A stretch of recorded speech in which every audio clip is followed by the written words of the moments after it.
While sitting there autographing books, a demented black woman came up.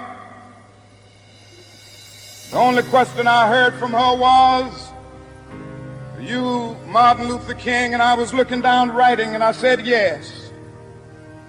The next minute I felt something beating on my chest. Before I knew it, I had been stabbed by this demented woman.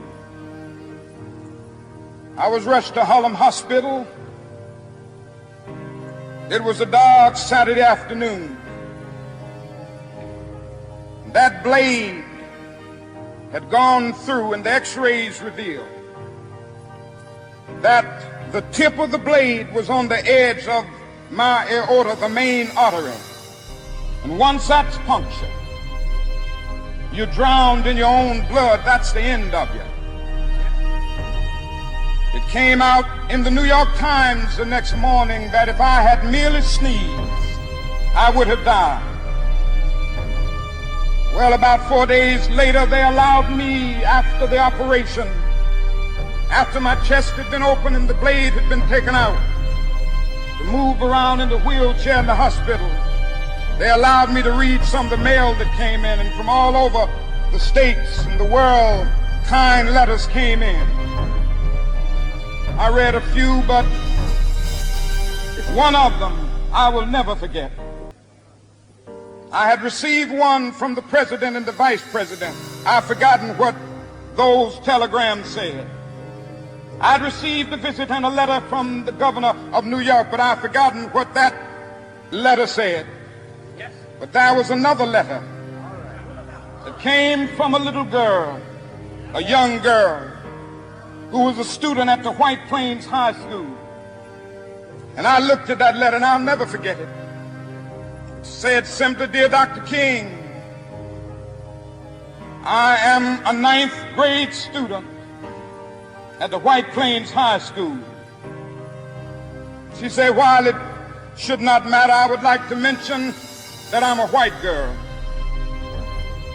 I read in the paper of your misfortune and of your suffering. And I read that if you had sneezed, you would have died. I'm simply writing you to say that I'm so happy that you didn't sneeze." I want to say tonight that I too am happy that I didn't sneeze, because if I had sneezed, I wouldn't have been around here in 1960, when students all over the South started sitting in at lunch counters.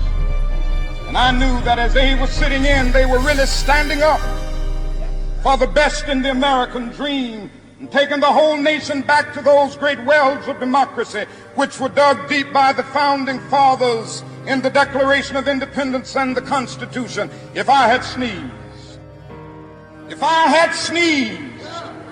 I wouldn't have been around here in 1962. The Negroes in Albany, Georgia, decided to straighten their backs up.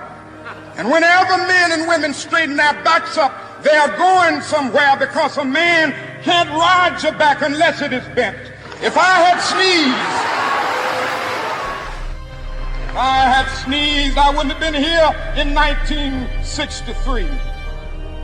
The black people of Birmingham, Alabama, aroused the conscience of this nation and brought into being the Civil Rights Bill. If I had sneezed, I wouldn't have had a chance later that year in August to try to tell America about a dream that I had had. If I had sneezed, I'm happy tonight. I'm not worried about anything. I'm not fearing any man. Mine eyes have seen the glory of the coming of the Lord.